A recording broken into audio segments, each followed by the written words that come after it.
호돌이 썰툰. 피터팬은 어릴 때 희귀한 질병이 있었습니다. 바로 8살 이후로는 더 이상 성장하지 못하는 병. 피터팬의 병을 잘 알지 못했던 마을 사람들은 13살이 되도록 더 이상 나이를 먹지 않는 그를 보며 악마의 저주에 걸렸다며 피터팬을 손가락질하는가 하면 심지어는 늙지 않은 피터팬을 낳은 피터팬의 엄마 조안나가 마녀일지도 모른다는 소문을 내기도 하였습니다. 그러던 어느 날 마을에 이상한 병이 돌아 사람들이 하나둘씩 죽어나가던 때였습니다.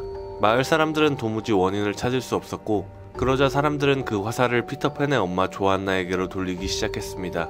이 모든 게 마녀의 저주입니다, 여러분. 피터팬의 엄마가 우리에게 저주를 내린 거예요.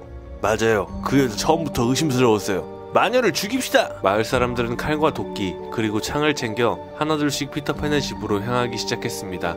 한편 곁에서 이 소식을 들은 맥스, 그는 조안나를 사랑했던 만큼 마을 사람들이 조안나를 죽일 거라는 소식을 듣고 가만히 있을 수 없었습니다. 쏜살같이 피터팬의 집으로 달려가 이 소식을 알렸죠. 조안나, 이곳은 위험해요. 마을 사람들이 당신을 마녀라 생각하고 당신을 죽이려고 이리로 오고 있어요. 어서 도망쳐야 해요. 하지만 그러면 아들이... 마음이 착했던 조안나는 마을 사람들이 자신을 죽이려 한다는 사실보다 자신 때문에 아들까지 죽임을 당하진 않을까 하는 사실이 걱정되는 듯 하였습니다. 잠시 후 그녀가 말했습니다. 그렇다면 제가 마을 사람들의 시선을 끌어볼 테니 당신이 피터팬을 데리고 안전하게 도망쳐주세요. 저의 마지막 부탁이에요. 결국 조안나는 아들 피터팬을 대신하여 마을 사람들에게 죽임을 당하게 되었습니다. 그리고 덕분에 피터팬과 맥스는 무사히 집에서 도망칠 수 있었죠. 그들은 한참을 걸어 네버랜드의 깊은 숲 앞까지 도달했습니다. 맥스가 말했습니다. 네버랜드 숲은 어린아이들만 들어갈 수 있단다. 나는 비록 들어가지 못하지만 너라면 충분할 거야. 이곳은 마을 어른들로부터 안전할 테니 부디 꼭 살아서 다시 만나자. 피터팬은 슬펐지만 맥스와 이별할 수밖에 없었습니다. 그렇게 네버랜드 숲속에서 한참을 걷게 된 피터팬. 그는 그 안에서 요정들을 만나게 되었습니다.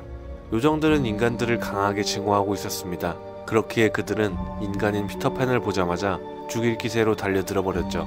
놀란 피터팬이 말했습니다. 잠시만, 나도 인간을 증오해. 그들은 내 어머니를 죽였어. 난 어머니를 대신해서 꼭 그들에게 복수를 하고 싶어.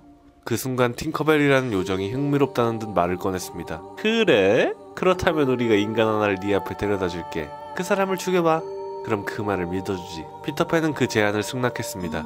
그리고 잠시 후 요정들은 한 남자를 데려오게 되었고 그에게 쓰여있던 복면을 벗기자 놀랍게도 그 사람은 자신의 탈출을 도왔던 어머니의 남자친구 맥스였습니다. 피터팬은 주저했습니다. 차마 자신을 도와준 남자를 죽일 순 없었기 때문입니다. 뭐해? 계속 망설이면 우린 널 믿어주지 않을 거야. 피터팬? 여기서 뭐하는... 결국 피터팬은 자신을 도와준 남자를 자기의 손으로 죽이게 되었습니다. 피터팬의 첫 살인. 피터팬은 자신의 속에서 왠지 모를 희열감이 퍼지는 것을 느낄 수 있었죠. 이후 요정들은 피터팬을 인간 살인병기로 키우기 위해 인간들을 잡아올 때마다 피터팬에게 죽이라고 시키기 시작했습니다.